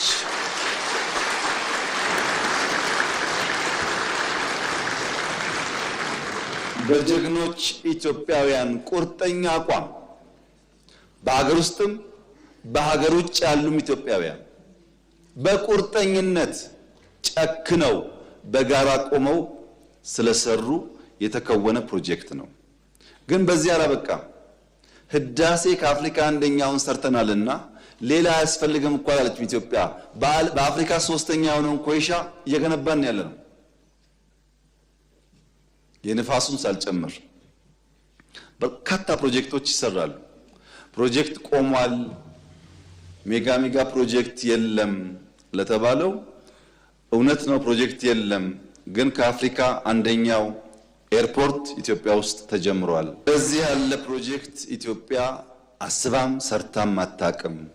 ጠቅላይ ሚኒስትር አብይ አህመድ በንግግራቸው በሀገሪቷ ውስጥ ተገንብተው የተጠናቀቁና አሁንም በግንባታ ላይ የሚገኙ ሜጋ ፕሮጀክቶች እንዲሁም የኮሪደር ልማት ስራዎች ኢትዮጵያን ለስኬት እያበቋት እንደሚገኙም አብራርተዋል። ከውጭ የመጣ ሰው የመጀመሪያ የንግግር ሰላምታው አዲስ አበባ እንደዚህ ያለ ውብ ከተማ መሆኑን በፍጹም አልገመትኩም፣ እንዴት አድርጋችሁ ሰራችሁት የማይል የውጭ ዜጋ የለም። በሜጋ ፕሮጀክት በፕሮጀክት ክትትል፣ በፕሮጀክት አፈጻጸም፣ በፕሮጀክት አመራር እንኳን ኢትዮጵያ ውስጥ ድፍን አፍሪካ ገና ከኢትዮጵያ ይማራል። በሀገሪቷ እየተገነቡ የሚገኙት የተለያዩ ፕሮጀክቶች ቀድሞ የነበረውን መዘግየትና ቸልተኝነት ላይ ተጨባጭ ለውጥ ያመጡ መሆናቸውንም ጠቅላይ ሚኒስትሩ ተናግረዋል። 7 ቀን ቀንና ማታ በየጥሻ ውስጥ የምንዞረው ፕሮጀክት ተጀምሮ ሳያልቅ እንዳይቆም ነው። ቃል ገብተን ጀምረን እስካሁን ያልጨረስነው ፕሮጀክት ያው የምታውቁት ስለሆነ ወደፊትም ይሄ ባህል መጠናከር አለበት። እዛው ላይ ያለ ከስራ ባህል ጋር የተነሳው ጥያቄ በጣም ጠቃሚ ጥያቄ ነው። ነገር ግን መሻሻሎች አሉ። በተለይ ሴቶች ላይ፣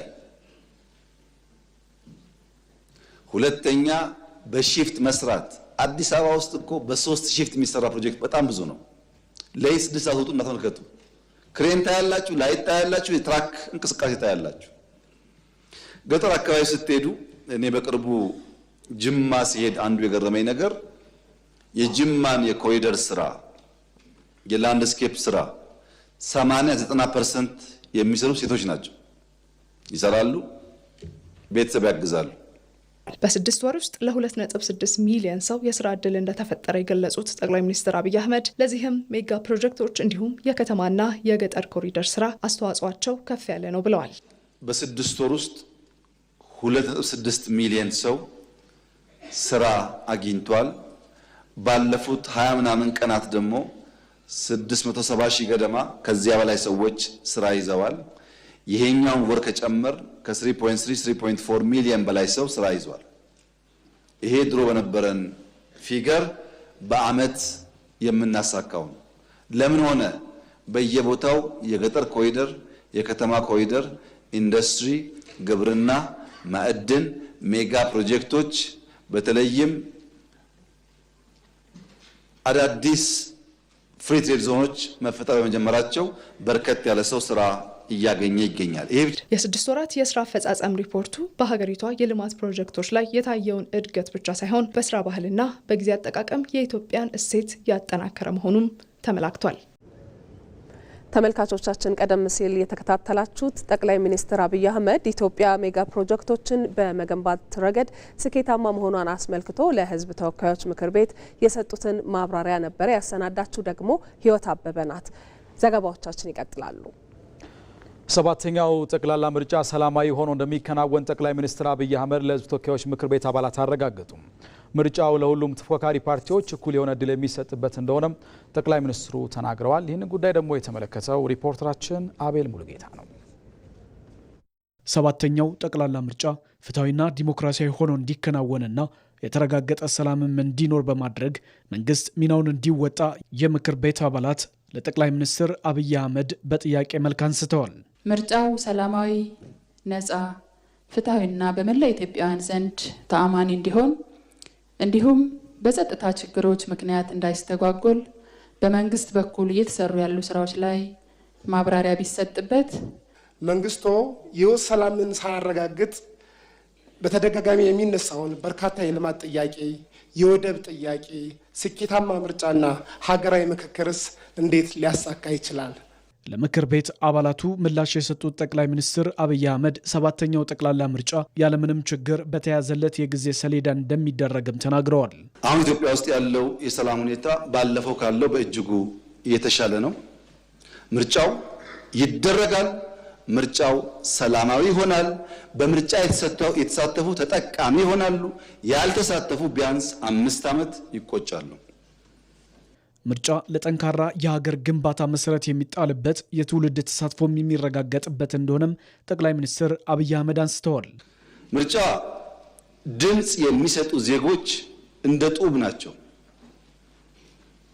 በምርጫው የሚሳተፉ ፓርቲዎች ደግሞ እንደ ማገር ናቸው። በሚሊዮን ጡቦች ከ50 በሚልቁ ማገሮች የሚሰራ ቤት ነው የሚሆነው። በርከት ያሉ ሰዎች ጡባቸውን ካልጣሉ፣ የሚሳተፉ ሰዎች ማገራቸውን ካላኖሩ ጠንካራ ቤት አንገነባም። የዘንድሮ ምርጫ ሰላማዊ፣ ፍትሃዊ፣ አካታች ባለፈው ካየነው ምርጫ በሁሉም መስፈርት የተሻለ እንዲሆን አበክረን ነው እየሰራን ያለነው። አሁን ሚኒስትሮች ከሞላ ጎደል ሁሉም ሪጅን ላይ ነው ያሉት ቅድም የተባለውን ችግር ለመፈተሽ። አሁን እኔ የተሻለ ምርጫ ይኖራል እያልኩ ነው። አንዳንዶች ሰክታችኋል። ለኢትዮጵያ ሕዝብ መልሴ በውጤት እንየው ነው። የኔ እምነት ይሄ ፓርላማ አሁን ካሉ 5 እና 10 ሰዎች በ5 እና 10 እጥፍ ያደገ ድምጾች ይሰማሉ ብዬ አምናለሁ፣ እፈልጋለሁ። 7ኛውን ጠቅላላ ምርጫ በማካሄድ ብዝሃ ሀሳብ ለሀገር ግንባታ እንዲሆንም ይሰራልም ተብሏል። በእርግጠኝነት ግን አሁን ካሉ ሰዎች 5-10 እጥፍ ልዩ ድምጾች ፓርላማ ውስጥ እንደሚሳተፉ ጥርጥር የለኝም። ይሄን መንግስት ይሁነኝ ብሎ ይሰራዋል። አውድ ማስፋት ብቻ ሳይሆን ይሁነኝ ብሎ ይሰራዋል። ምክንያቱም ያስፈልጋል። ዛሬም እንኳን አንዳንዱ ለጠጥ ያለ ጉዳይ ቢኖርበትም በጣም ጠቃሚ የሚባል ግብአት ያገኘ ነው ከእናንተ ነው። መኖራችሁ ፋይዳ ያለው ጉዳት የለውም። እንደ ጉዳት የሚታያል በተለይ ለኢትዮጵያ። በዚህ ምክንያት በደንብ አበክረን የምንሰራበት ጉዳይ ይሆናል። የምርጫ ወቅት በንጽጽር ከቅድመ ምርጫ በተሻለ ሁኔታ ተፎካካሪ ፓርቲዎች የሚዲያ እድል የሚያገኙበት ወቅት እንደሆነ ይታወቃል። ሆኖም በአሁኑ ወቅት ይህንን ሁኔታ በሚያሳጣ መልኩ የህዝብ መገናኛ ብዙሃን በዝምታ ውስጥ ሆነው የምርጫ ድባብ እንዳይኖር እና ሂደቱ በተቀዛቀዘ ሁኔታ የቀጠለበት ሁኔታ ስላለ ይህ የሆነበት ምክንያት ማብራሪያ ቢሰጥ። ሚዲያ በሚመለከት እስከማውቀው ዝግጅት አለ። የሚቀር ነገር ካለ ምክር ቤቱ የሚዲያ ተቋማት ጠርቶ አቅጣጫ መስጠት ይችላል። ሚዲያ ለሁሉም በሚገባው በህግ አግባብ ማገልገል አለበት። ሚዲያን በሚመለከት ግን እንደ እግረ መንገድ ለማንሳት እንደ ከዚህ ቀደሙ መንግስት ምን ጠብቅ አይመስለኝም። ምክንያቱም ኢቲቪ ብቻ ሳይሆን የኔም ስልክ ሚዲያ ስለሆነ የእርሶም ስልክ ሚዲያ ስለሆነ ዩቲዩብ አለ፣ ፌስቡክ አለ፣ ምናምን ብዙ መንገድ አለ ህዝባችን የምናገኝበት። ብዙ የምንለምንበት ምክንያት ያለ አይመስለኝም። ብቻም ሳይሆን ወጣቱ የትኛውን የበለጠ የሚሰማው የሚለው ጉዳይም አከራካሪ ነው እና ሚዲያ እንደ ድሮ አሳሳቢ ጉዳይ አይመስለኝም። ያም ሆኖ ግን የመንግስት ሚዲያ ተቋማት ሁሉንም በሚያሳትፍ መንገድ መስራት አለባቸው። እምነቱም አቅጣጫውም ይሄ ነው። ችግር ካለ በእናንተ በኩል ቢፈተሽ። በምርጫ ዓመት የሀገራት የኢኮኖሚ እድገት የሚቀንስበት አግባብ ቢኖርም በኢትዮጵያ የተቀመጠው የዘንድሮ የእድገት ትንበያ የሚሰራ መንግስት እንዳለ አመላካች መሆኑንም ጠቅላይ ሚኒስትር አብይ አህመድ ለምክር ቤት አባላቱ ተናግረዋል። ሀገራዊ ምክክርን በተመለከተ ከምክር ቤት አባላት ለተነሳው ጥያቄ ምላሽና ማብራሪያ የሰጡት ጠቅላይ ሚኒስትር አብይ አህመድ በመላ ኢትዮጵያና በተለያዩ የዓለም ሀገራት የሚገኙ ኢትዮጵያውያን የተሳተፉበት የአጀንዳ ልየታና የዋናው መድረክ ተሳታፊዎች ውክልናን የመምረጥ ስራ እየተገባደደ ስለመሆኑ አንስተዋል። በመወያየት ውስጥ ብዙ የማናያቸው የማናቃቸው ስብራቶች ይጠገናሉ። ተቋሙ እኔ ባለኝ መረጃ በመቶ ሺዎች አወያይቷል። አሜሪካ፣ አውሮፓ፣ መካከለኛው ምስራቅ፣ አፍሪካ ሳይቀር እንደ ከዚህ ቀደም አይነት ውይይት አይደለም። ኤቭሪዌይ ኢትዮጵያውያን አወያይቷል። በሺህ ገጾች የሚጠጋ አጀንዳ ሰብስቧል። እስካሁን ያለው ስራ አጀንዳ መለየትና ለዋናው መድረክ የሚወያዩ ሰዎች መለየት ብቻ ነው። ትግራይም እንደነገሩኝ ከሆነ ከ10 በላይ ስብሰባ አድርገዋል። ከብዙዎች ጋር ተወያይተዋል። ከ95% በላይ የኢትዮጵያ ሕዝብ ውክልና ሰጥቷል። ምንም ዲያሎጉን ሊያቆም የሚችል ነገር የለም። ዲያሎጉ ለሁሉ ክፍት ነው። እናንተና መወያየት አትችሉም ተብሎ ቢከለከል ግለሰብም ቡድንም የለም። አልፈልግም ካለ ግን ይገደድ ደግሞ የለም። እስካሁን ባለው የአጀንዳ ልየታ ላይ ከሞላ ጎደል በሁሉም አካባቢዎች ተመሳሳይ ጥያቄዎችና ፍላጎቶች ለኮሚሽኑ ስለመቅረባቸውም እንዲሁ አንስተዋል። ኮሚሽኑ በሚያቀርበው ጉዳይ ላይ ተወያይቶ ጠንካራ ሀገረ መንግስት ለትውልድ መገንባት እንደሚገባ ጠቅላይ ሚኒስትር አብይ አህመድ አብራርተዋል። ማጆሪቲ ይወያያል፣ ህግን ተከትሎ የሚያሻሽለው ጉዳይ ካለ ያሻሽላል፣ ማይኖሪቲ በዛ ህግ ይገዛል ማለት ነው። ይሄ ባለው ሪፖርት እስካሁን ባለው ውይይት በጣም ድግግሞሽ አለ። ኦሮሚያ ክልል የተነሳ አጀንዳ አማራ ክልል አለ፣ አማራ ክልል የተነሳ አጀንዳ ቤኒሻንጉል አለ። የህዝቡ ፍላጎት ይቀራረባል፣ አብዛኛው ጥያቄ ተቀራረበ ነው።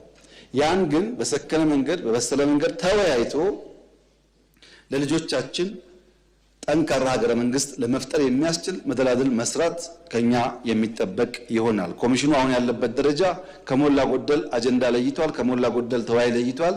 ያንን ፋይል ዘግቶ ቀጣይ ስራ የሚሆነው የተመረጡ ሰዎችን አወያይቶ አጀንዳውን አብላልቶ ብዙዎቻችን አሳትፎ ለዚህ ምክር ቤት ለመንግስት የሚሆን ሪኮሜንዴሽን ማውጣት ነው። ይሄን በጋራ የምንከታተል ይሆናል። ሂደቱ ግን በጣም ጥሩ ይመስለኛል። ብዙ ትምህርትም ተገኝቶበታል። ተመልካቾች ዜና ኢትዮጵያ እንደቀጠለ ነው። አሁን ደግሞ በቀጥታ መስመራችን ላይ ተጨማሪ መረጃ ወደምንጋራበት ከዚሁ ጠቅላይ ሚኒስትር አብይ አህመድ ከሰጡት ማብራሪያ ጋር ወደሚገናኝ ጉዳይ ነው የምናልፈው። ኢትዮጵያ ነዳጅ ሳይኖራቸው ቀዳሚ እድገት ካስመዘገቡ ሀገራት መካከል ቀዳሚ መሆኗን ጠቅላይ ሚኒስትር አብይ አህመድ አስታወቁም። ኢትዮጵያ ለመጀመሪያ ጊዜ የዋጋ ግሽበትን ወደ ነጠላ አሃዝ ማውረድ መቻሏንም ጠቅላይ ሚኒስትሩ በማብራሪያቸው ተናግረዋል። በዚህ ጉዳይ ላይ ተጨማሪ መረጃ ልታደርሰን ባልደረባችን ብሩክታይት አስራት በቀጥታ መስመራችን ላይ ትገኛለች። ብሩክታይት እንደምን ቆይተሻል? በኢትዮጵያ የተመዘገበው ነጠላ አሃዝ የዋጋ ግሽበት እንዴት ሊመጣ ችሏል የሚለውን ጨምረሽ በነዳጅ ላይ እንዲሁም ደግሞ ከሌሎች ሀገራት አንጻር ኢትዮጵያ ያላት የነዳጅ አቅርቦት እንዴት ያለ ነው ተብሏል የሚለው መረጃ ልታደርሽን ትችያለሽ? አመሰግናለሁ አሸናፊ። እንግዲህ በዛሬው ዕለት ጠቅላይ ሚኒስትር አብይ አህመድ በምክር ቤት በነበራቸው ውሎ ከምክር ቤት አባላት ለተነሱላቸው ጥያቄዎች ምላሽና ማብራሪያ ሰጥተዋል። እንግዲህ ከተነሱላቸው ጥያቄዎች መካከል የነዳጅና የዋጋ ግሽበት ይጠቀሳል።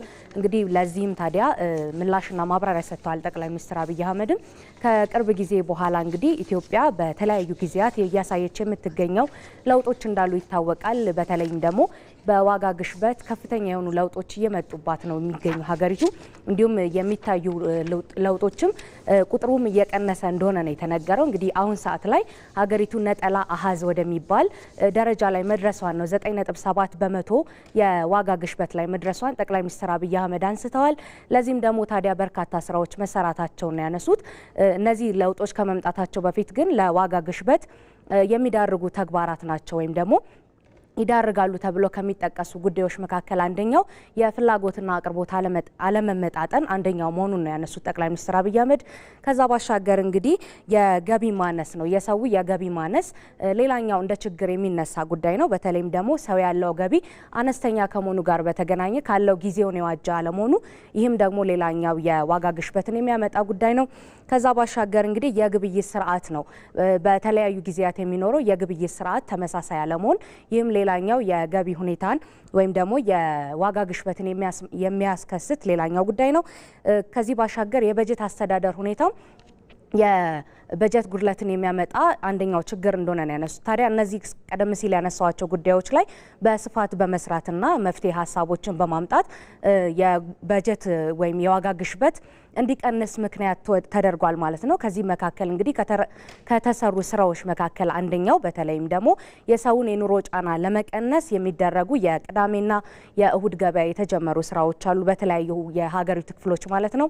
ከዛ ባሻገርም እንግዲህ የሚቀርቡ ምርቶችን ሸማቹ ማህበረሰብ ቀጥታ ከአምራቹ ወይም ከነጋዴው ማህበረሰብ በቀጥታ እንዲያገኝ የሚያስችልም አሰራር ተሰርቷል ማለት ነው። ከዛ ባሻገር በዝቅተኛ የኑሮ ደረጃ ላይ የሚገኙ ማህበረሰቦችን ለመደገፍ ዓላማ ያደረገ የደሞዝ ጭማሪ መሰራቱን የተነገረው ማለት ነው። እንዲሁም ደግሞ ምርትና ምርታማነትም ከማሳደግ አኳያ በሀገሪቱ የተለያዩ ስራዎች እየተሰሩ ነው የሚገኘው። በተለይም ደግሞ የሌማት ትሩፋትን ጨምሮ በሀገሪቱ የተደረጉ ስራዎች ከዚህ በፊትም ለተለያዩ ዓመታት የተከናወኑ የችግኝ ተከላ ወይም የአረንጓዴ አሻራ መርሃ ግብሮችም ለነዚህ የምርትና ምርታማነት እንዲጨምር ትልልቅ አስተዋጽኦ ያበረከቱ ናቸው ማለት ነው።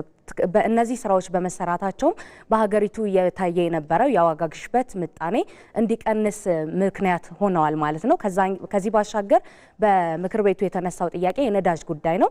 እንግዲህ ኢትዮጵያ ከሌሎች ሀገራት አንጻር በተለይም ደግሞ ከጎረቤት ሀገራት አንጻር ሲታይ በዝቅተኛ ዋጋ ነው እንግዲህ ለማህበረሰቡ የነዳጅ ሽያጭን እየከወነች የምትገኘው። እንደ ምሳሌነትም ጠቅላይ ሚኒስትር አብይ አህመድ በተለይ በጅቡቲ ናይሮቢና ካምፓላ ባሉ ሀገራት ላይ የተከናወነ የሚገኘው የነዳጅ ሽያጭ ሁኔታ ምን ይመስላል የሚለውን አንስተው ነበር። በተለይ በጅቡቲ 269 ብር፣ በናይሮቢ 220 ብር፣ በካምፓላ 218 ብር እየተሸጠ ቢሆንም በአዲስ አበባ ግን 129 ብር ነው ነዳጅ እየተሸጠ የሚገኘው። ይህም ደግሞ የማህበረሰቡን የኑሮ ሁኔታ ያማከለ እንዲሁም ደግሞ በተለያዩ ችግሮች ውስጥ በተለይም ደግሞ በጸጥታ ችግሮች እንዲሁም በቀይ ባህር እና በሌሎችም ችግሮች የሚመጣ ነዳጅ የሚመጣበት ሁኔታ ችግር ውስጥ ቢሆንም ማህበረሰቡን ግን ጫና ውስጥ ላለመክተት ዓላማ ያደረገ በዚህ ዝቅተኛ በሆነ ሂሳብ ለማህበረሰቡ ማቅረብ ተችሏል ማለት ነው። ከዛ ባሻገር እንግዲህ የቅሸባም ሌላኛው ችግር ነው። በዚህ በነዳጅ ላይ የሚታይ የቅሸባ ሁኔታም ሌላኛው በዚህ በነዳጅ ላይ የሚታይ ችግር እንደሆነ ነው ያነሱ ጠቅላይ ሚኒስትር። ነገር ግን እነዚህን ችግሮች በቀጣይነት እየቀረፉ ለውጦችን ለማምጣት እንደሚሰራ ነው የተነገረው ማለት ነው። አሁን ሳል ላይ እንግዲህ በነዳጅ ማደያዎች የሚታዩ ሰልፎችንና አቅርቦቶችን ለመቀነስም የአቅርቦቱን ለመጨመር የተለያዩ ስራዎች ይሰራሉ። በተለይም ደግሞ ነዳጅ ከጅማሮ አንስቶ ከሚነሳበት ከጅቡቲ እዚህ ደርሶ ወደ ተለያዩ ማደያዎች እስከሚዳረስ ድረስ ያለውን የሰንሰለት ሁኔታ ለመቆጣጠርም እየተደረገ ያሉ ጥረቶች እንዳሉ ነው ጠቅላይ ሚኒስትር አብይ አህመድ በምክር ቤቱ ውላቸው ያነሱት ማለት ነው። ብሩክታይት ለመረጃዎች እናመሰግናለን። ጥሩ ቀን ይሁንልሽ። ኢትዮጵያና ቀይ ባህር ተለያይተው መኖር እንደማይችሉ ጠቅላይ ሚኒስትር አብይ አህመድ ተናገሩ። ኢትዮጵያ የባህር በር ጥያቄዋ በሰላምና ሰጥቶ በመቀበል መርህ እንዲመለስ እየሰራች መሆኑንም እንዲሁ አንስተዋል። ኢትዮጵያ ያሰበችውን ከማሳካት ማንም እንደማያስቆማትም ነው ጠቅላይ ሚኒስትሩ ከምክር ቤት አባላት ለቀረቡላቸው ጥያቄዎች ማብራሪያ በሰጡበት ወቅት የገለጹት። ወንደሰን አፈወርቅ ጠቅላይ ሚኒስትር አብይ አህመድ በሕዝብ ተወካዮች ምክር ቤት ቀርበው ምላሽና ማብራሪያ በሰጡበት ወቅት ከተነሱላቸው ጥያቄዎች መካከል ኢትዮጵያ እያነሳች ያለችውን የባህር በር ጥያቄን የሚመለከተው ይገኝበታል። የምክር ቤቱ አባላት ሀገሪቱ ያነሳችው ይህ ጥያቄ ምን ደረጃ ላይ ይገኛል ሲሉም ለጠቅላይ ሚኒስትር አብይ አህመድ ጥያቄ አቅርበዋል። ጠቅላይ ሚኒስትር አብይ አህመድ በምላሻቸው ኢትዮጵያና ቀይ ባህር ተለያይተው መኖር እንደማይችሉ የገለጹ ሲሆን ኢትዮጵያ ጥያቄው በሰላምና ሰጥቶ በመቀበል መርህ እንዲመለስ እየሰራች መሆኑንም ተናግሯል። ኢትዮጵያ የባህር አክሰስ አያስፈልጋትም ብሎ የሚያምን አይገባትም ብሎ የሚያምን ሰው አንድ ተፈጥሯዊ ሕግ የሳተ ይመስለኛል። ሰው ይወለዳል፣ ሰው ያድጋል፣ ሰው ያረጃል፣ ሰው ይሞታል። ይሄ ተፈጥሮ ነው። ቀይ ባህርና ኢትዮጵያም እንደዚሁ ናቸው። በሆነ ጊዜ ማርጀት፣ በሆነ ጊዜ መድከም ቢኖርም ቀይ ባህርና ኢትዮጵያ ለዘላለሙ ተነጣጥለው መኖር አይችሉም።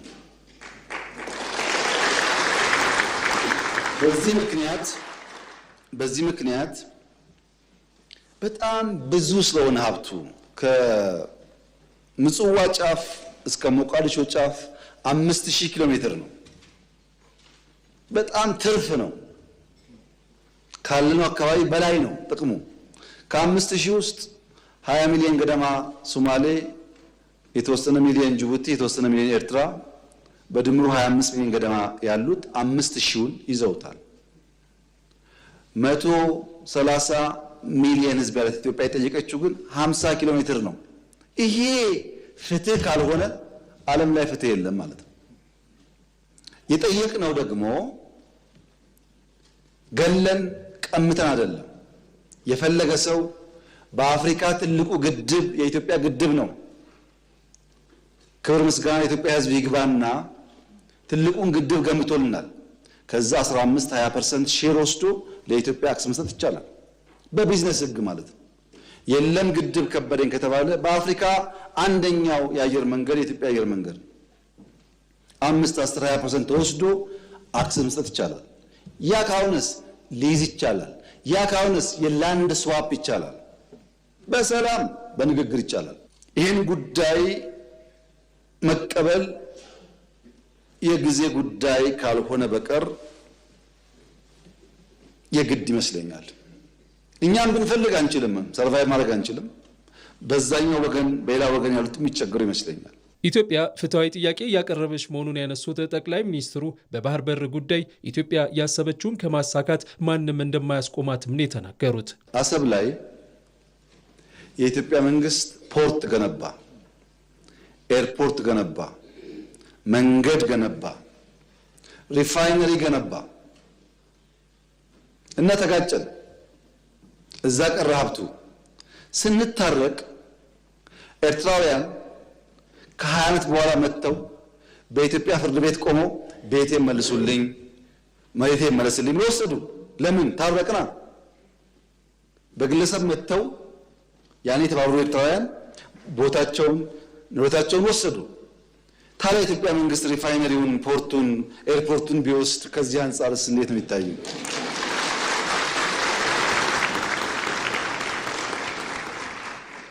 እኛ ስጡን ብቻ አላልንም። እኛም ጋር የቀረ ነገራችሁን ውሰዱ፣ ያጠፋውን ይቅርታ አድርጉ። ግን በቀጣይነት ኢትዮጵያን ከተፈጥሮ ጸጋው ማስቀረት ያስቸግራል። አሁን ከበደ ሊያግዝ ይችላል፣ ተሰማ ሊያግዝ ይችላል፣ ጫላ ሊያግዝ ይችላል። ኢትዮጵያን ማንም አቁማት አያውቅም፣ ማንምም አያቆማትም። ሌላኛው በምክር ቤቱ ለጠቅላይ ሚኒስትር አብይ አህመድ የተነሳው ጉዳይ የአፍሪካ ቀንድን የተመለከተው ነው። የአፍሪካ ቀንድ ሀገራት የሚጋሯቸው በርካታ ጉዳዮች መኖራቸውን፣ ነገር ግን ይህንን በአግባቡ መጠቀም አለመቻሉን ጠቅላይ ሚኒስትሩ ተናግረዋል። ይህንን ለመፍታትም የተሰራ ስለመሆኑም ነው የገለጹት። ለምሳሌ ሰሞኑን አይታችሁ ከሆነ የጅቡቲው ፕሬዝዳንት አባታችን እስማኤል እና ሐሰን ሼክ ሶማሌ ክልል መጥተው ነበር። ከህዝቡ ጋር ይዘፍናሉ፣ ከህዝቡ ጋር ይነጋገራሉ። ዘሴም ባህል ዘሴም ቋንቋ መግባባት ነበራቸው። ወደ ትግራይም ቢኬድ፣ ወደ ሱዳንም ቢኬድ፣ ደቡብ ሱዳንም ቢኬድ፣ ኬንያም ቢኬድ ይሄ ነገር አለ። ህዝብ በጣም የተወራረሰ ከባቢ ነው። የተፈጥሮ ሀብትም እንደዚሁ ነው። ይሄ ተጠቅሞ መልማት ይቻል ነበር።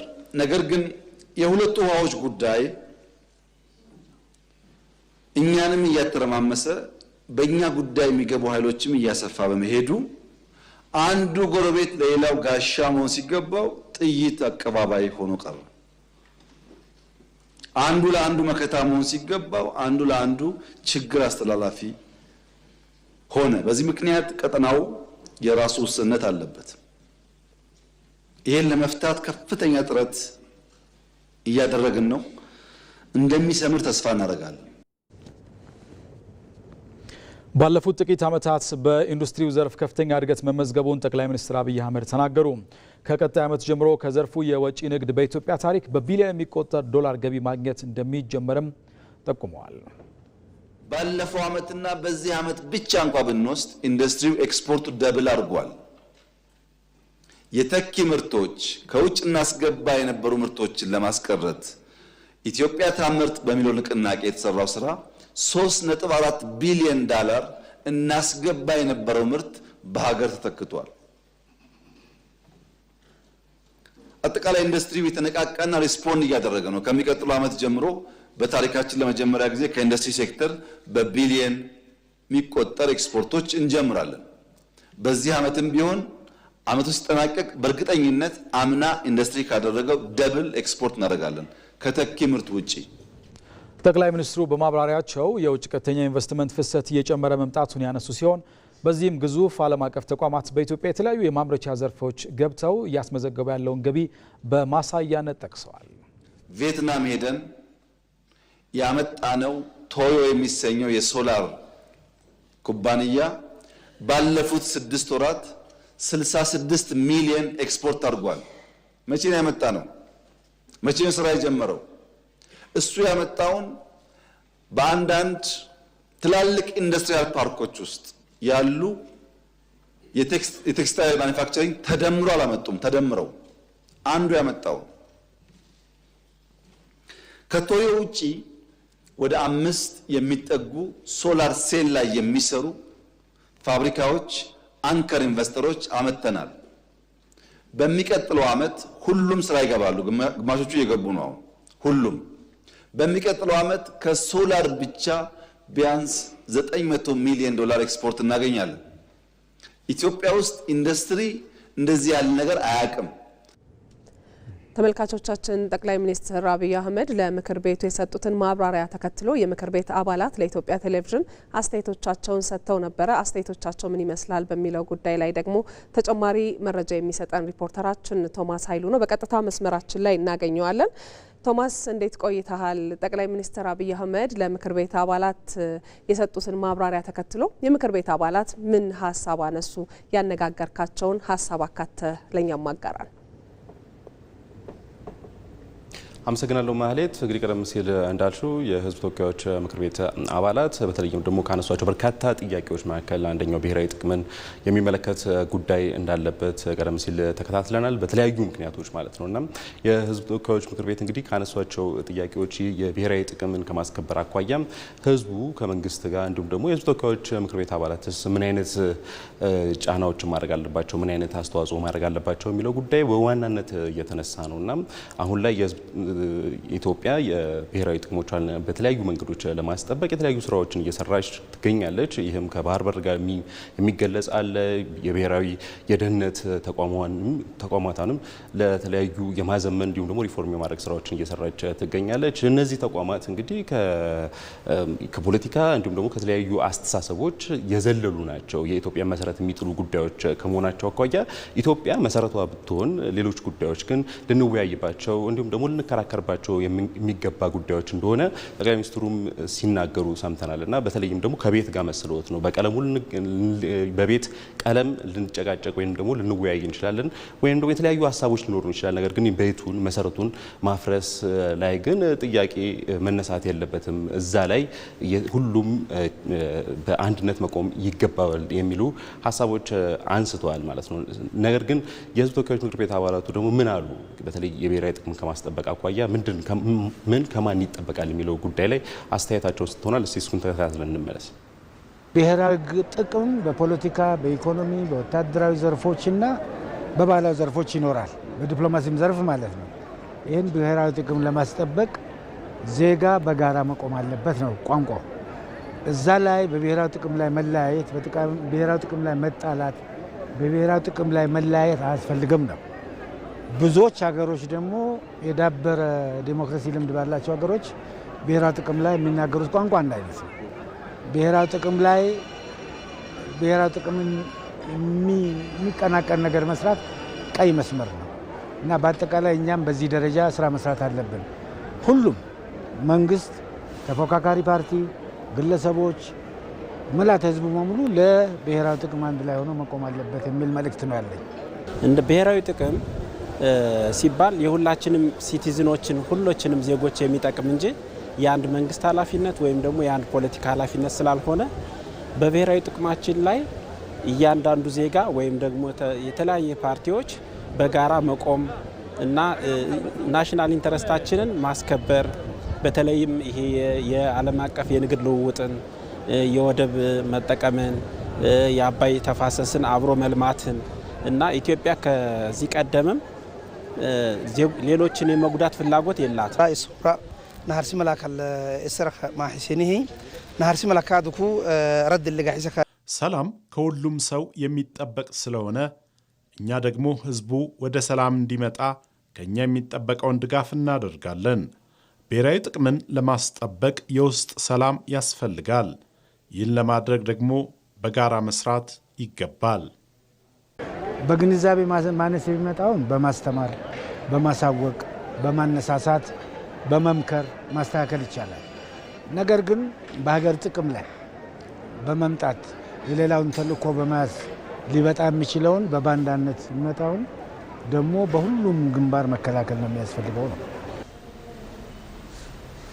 አሁን እንግዲህ ቀደም ሲል እንደተከታተል ነው የተለያዩ ሀሳብ ልዩነቶች ቢኖሩም በዚህ በብሔራዊ ጥቅም ዙሪያ ላይ ግን መለያየቶች ሊኖሩ እንደማይገባ ነው እንግዲህ የህዝብ ተወካዮች ምክር ቤት አባላቱ ያነሱት። ነገር ግን ጠቅላይ ሚኒስትሩ አንድ ጉዳይንም አንስተዋል። አሁን ላይ ብሔራዊ ጥቅም ላይ የሚደራደር ትውልድ በጣም እየቀነሰ መጥቷል። በነገራችን ላይ ይሄ ነፍጥ አንግቦ የሚንቀሳቀሱ ኃይሎች ሳይቀሩ አሁን ላይ የብሔራዊ ጥቅም ጉዳይ ላይ ሲመጣ አይ ይሄ በዚህ አይደለም የታገልኩት ወይም ደግሞ በዚህ አይደለም ነፍጥ ያነሳሁት እያሉ እየመጡ ይገኛሉ የሚሉ ሀሳቦችን አንስተዋል። ይህ ማለት ታዲያ እንግዲህ የባንዳነቱ ስሜት እየቀነሰ ነው ወይ ደግሞ የብሔራዊ ጥቅም ላይ የሚደራደረው ኃይል እየቀነሰ እየከሰመ እየሄደ መሆኑን የሚያመላክት ነው የሚሉ ሀሳቦች አንስተዋል ማለት ነውና ይህን ይመስላል ከብሔራዊ ጥቅም ጋር በተያያዘ የተነሱ ጉዳዮች። ቶማስ እናመሰግናለን ለመረጃው። መልካም ቀን ይሆነልህ።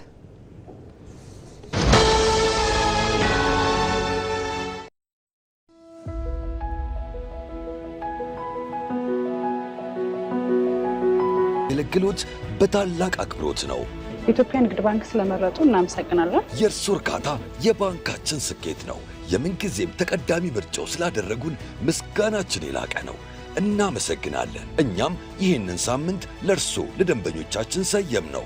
መልካም የደንበኞች አገልግሎት ሳምንት። የኢትዮጵያ ንግድ ባንክ ሁሌም የሚተማመኑበት ባንክ። ክቡራን ተመልካቾቻችን ከኢትዮጵያ ቴሌቪዥን በቀጥታ ስርጭት ወደ እናንተ ሲደርስ የቆየው ዜና ኢትዮጵያ ከመላው ኢትዮጵያ በተከታተላችሁት መንገድ ተጠናቋል። ቆይታችሁን ከኛ ጋር ስላደረጋችሁ እናመሰግናለን ተመልካቾቻችን። አሸናፊ እንዳለና ማህሌት ታደለ ከዳይሬክተራችን ገዛኸኝ እንዳዲ ከዜና ኢትዮጵያ አዘጋጅ ብሩክ ተስፋይና ከመላው የስቱዲዮና የስርጭት ባለሙያዎች ጋር በመሆን ነበር የቆየ ነው። መልካም ቀን ይሁንላችሁ።